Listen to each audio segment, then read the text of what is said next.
Kung saan nagtatagpo ang mga bundok at dagat, mga gininto ang paglubog ng araw na tumatawag sa'kin, mga alon na bumubulong ng mga kwento ng kahapon. Sa Zambales, sa mga pangarap ay hindi kumukupas. Mula sa tahimik na mga bayan hanggang sa malalapad na dalampasigan,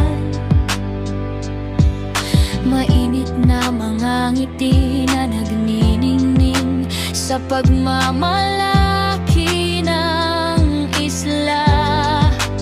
Coro, Zambales, lupay ng magagandang mukha, mga pusong napakadalisay sa mga payapang lugar, mga ngiti na hinalikan ng araw, mga matang puno ng biyaya, bawat kaluluwa ay nag-iiwan ng banayad na bakas. Zambales, pakinggan ang pag-awit ng karagatan, mga simpleng kagalakan ng lahat. Zambales, lupay ng magagandang mukha. Liwanag ng umaga sa malakristal na buhangin, mga pangarap ng mga mangingisda na hawak sa kanilang mga kamay. Ang tawanan ay sumasabay sa mahalat na hangin.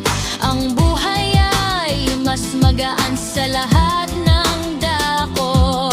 Mula sa makapangyarihang kaluluwa ng bundok pinatubo, upang pakalmahin ang mga bughaw na alon na nagpapatibay sa ating mga kwentong nakasulat sa bawat ngiti.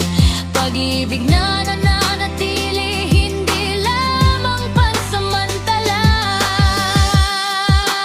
Kororo, Zambales, lupay ng magagandang mukha, mga pusong dalisay sa mga payapang lugar, mga ngiti na hinalikan ng araw, mga matang puno ng biyaya, bawat kaluluwa ay nag-iiwan ng banayad na bakas. Zambales, lupain ng magagandang mukha. Kulay, hindi lamang kagandahan ang iyong nakikita, kundi ang init ng sangkatauhan. Sa kabila ng mga bagyo at araw, tayo ay nakatayo bilang isa, mas malakas na magkasama hanggang sa matapos ang araw. Pangwakas na kororo, Zambales, lupain ng magagandang mukha. Ang pag-asa ay matatagpuan sa mga pamilyar na lugar, mula sa bawat tawanan hanggang sa bawat yakap. Ang pag-ibig ay nabubuhay sa oras at espasyo. Zambales, magpakailanman ay sasabihin ko.